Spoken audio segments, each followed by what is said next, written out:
If you only see one movie about an evil car that goes around killing people, make it The Car. Sure, there are other movies out there that feature machines with minds of their own, but The Car is unique in the fact that it feels like a parody. But it's not. Hey guys, welcome back to the show, and on this episode, I'm going to be talking about The Car. The Car feels like the people that made this movie took a look at Steven Spielberg and said, you know, that guy's pretty good. Let's take that movie he made, Jaws, and combine it with that other movie he made, Duel. Yeah, and combine them. That'll probably work. This movie is about an evil car that just goes around killing people. That's really all you need to know going into it, because by the time it's over, none of that will have changed. Honestly, we never really find out any more about this situation. It's just a car that came out of nowhere. There's nobody driving it and wants to kill people. I mean, at least in Jaws, you could understand the motive. It's a shark. It eats things. Eats people. However, I will say that the mystery surrounding the car is a big part of what makes this movie so enjoyable. And when I say enjoyable, I mean really enjoyable. You'll probably like this movie. I'm recommending this movie. This is a watch. This is great for a bad movie night. It's a hilarious movie for many reasons. The premise for one, but also the acting here. Like I said, the movie feels like a parody of horror movies. The movie starts out in the desert with these two cyclists. Suddenly, the car appears and gets really close to them.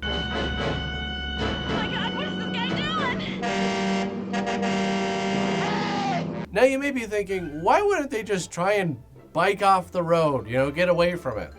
Well, sure, they could have tried that, but I'm telling you right now, it wouldn't have made a difference. Because the car has an appetite for vehicular homicide. So it pulls up alongside the girl and sandwiches her against a wall before bumping her off a cliff.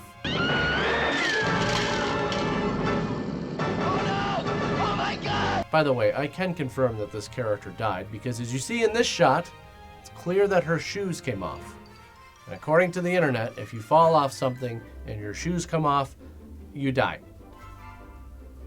It's just the way it is. I don't make the rules.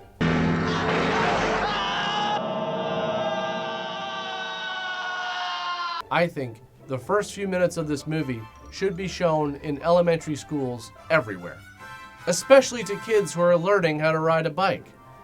Because what do you notice about these two cyclists here?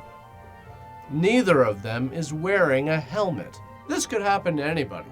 And I mean, sure, being bumped so hard from behind that it actually propels you and your bike into the air and off of a bridge is highly unlikely. It will probably never happen. But what if it does?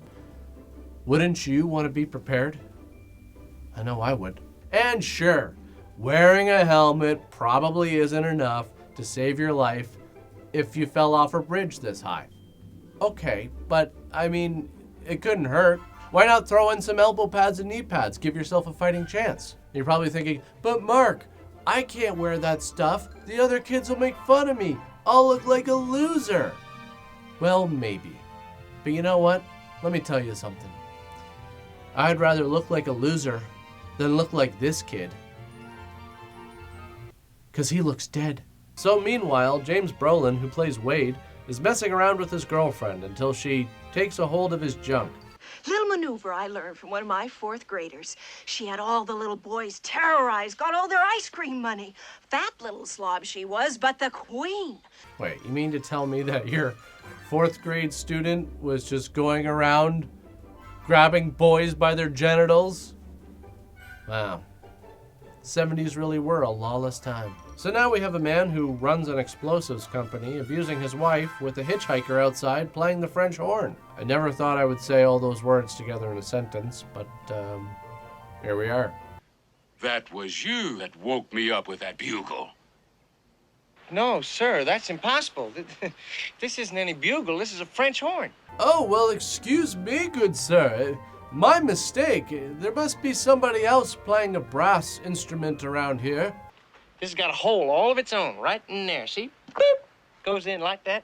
Watch how neatly this fits right in here. Isn't that cozy?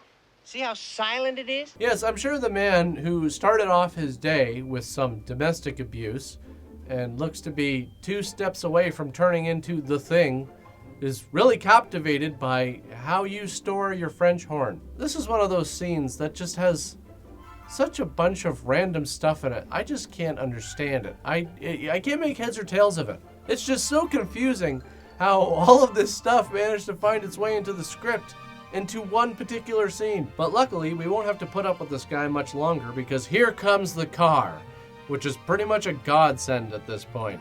And the car just messes this guy up big time. I also like this effect here where they did a crossfade on the 2 shots to make it look like the guy was getting run over, but it doesn't really work. Just looks like the car is running over his feet and then suddenly he's dead. Meanwhile, Lauren is trying to get all of her students ready to march and play in a parade. I would like to know what this is. Oh, this is sweet. Look, Miss McDonald, he's made me a 36D. You know who did it? Sure, this is Tommy Ness again. His proportion's always off. Do you think it's healthy for a 13-year-old boy to imagine his teacher naked? Absolutely. Again, the 70s seemed like a lawless time. When I was 13, and to be fair, I went to a Catholic school, but if I got caught doing something like this, God, I don't even want to imagine what would have happened to me. The chief of police goes outside, which was a bad idea. I mean, as long as there's road, the car could be out there. And what's even a worse idea is not moving a muscle when the car is clearly barreling towards you. Then this lady says that bad things are coming with the wind. So it's an evil weather automobile conspiracy, basically. Well, the old lady, Chaz, he didn't translate everything that she said. What do you mean? Well, she said there was no driver in the car. Oh my God. This time, Elon Musk has gone too far. So Lauren is holding a rehearsal for the parade. Lively, everybody! What we want is for people to pick up their feet and want to march! I admire Lauren's ambition here, but I think the expectations are kind of unrealistic. I have never been to a parade and witnessed anybody rocking out to the music so much that they're just like, yes, I just gotta march! But I gotta say, now that I think about it, no wonder that kid was making those sketches, because both of these teachers are working with something.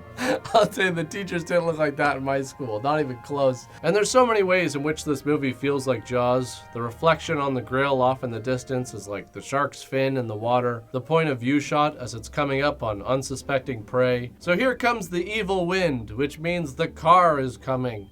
And here we go. Everybody starts freaking out, of course. I love how they use the horse to try and distract the car, and it actually works. So they all run into a cemetery, but the car can't go in there because it's hallowed ground. And after a while, Gracie is just like, screw this noise. So they just start dissing the car.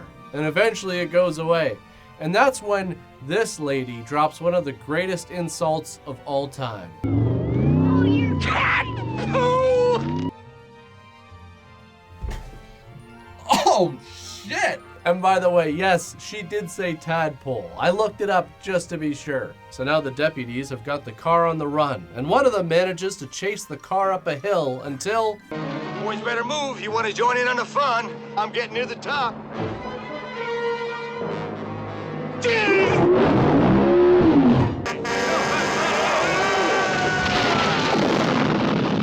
Now, I know this seems weird, but from what I've gathered in all my years of watching weird movies, is that cars from the 70s seem to have a fatal flaw. And that's when, if the roof of the car made contact with something, the whole car would just explode. So now some of the other deputies are coming up on the car fast, but it does a barrel roll into them, and of course they instantly explode. So now Wade has had enough. No more fooling around. He takes a few shots at the car and the bullets do absolutely nothing. But here's where the car outsmarts him. It opens the door for him to take a look inside, but then suddenly, boom! I have to say, I'm surprised he even survived that. Getting bumped by a car door is no laughing matter. But of course, Wade is still human, and I guess the force from the car door was enough to make him pass out unconscious. Wade wakes up in the hospital because obviously this is a very serious injury. You're gonna be a little sore for a couple of days. If he has any real discomfort after he leaves in the morning. In the morning? Get some of these. Okay, I'm sorry. Does this doctor have the right patient? He's gonna be sore for a while? You're prescribing him medicine?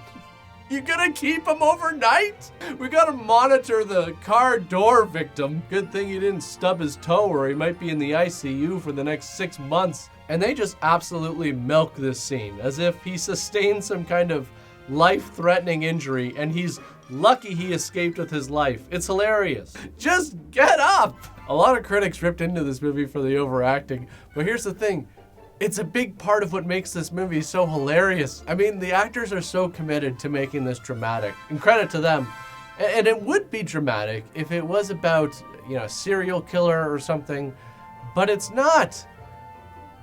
It's about a customized Lincoln Mark III being driven by a ghost or some shit. So Chaz takes Lauren home, but guess what? The car is waiting, stalking its prey. Lauren takes out her key and finds, I don't know what this is, it's like an old receipt in her pocket or something, and the evil wind blows it away. So she goes running after it and for some reason stops in the middle of the road. Lauren, hello?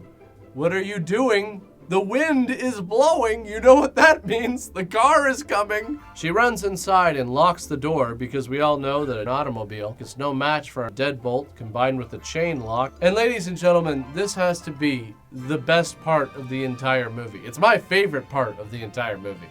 Wade, I think I hear the engine of that damn car. Wade, it sounds so weird. Wait, I'm scared. No, I promise you I won't go out. Tell me what to do, baby.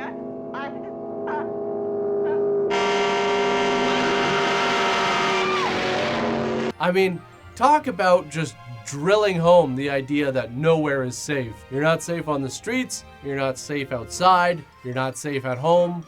The only thing that's missing is for someone to go into a lake to try and get away from the car, and then it just cuts to a shot of the car flying off a dock into the water. Anyways, obviously Wade is really upset. I mean, this car just drove through his girlfriend's house to kill her. Seems like nothing is gonna stop this thing. So Drunky McBeatwife comes up with the idea of blowing up the car.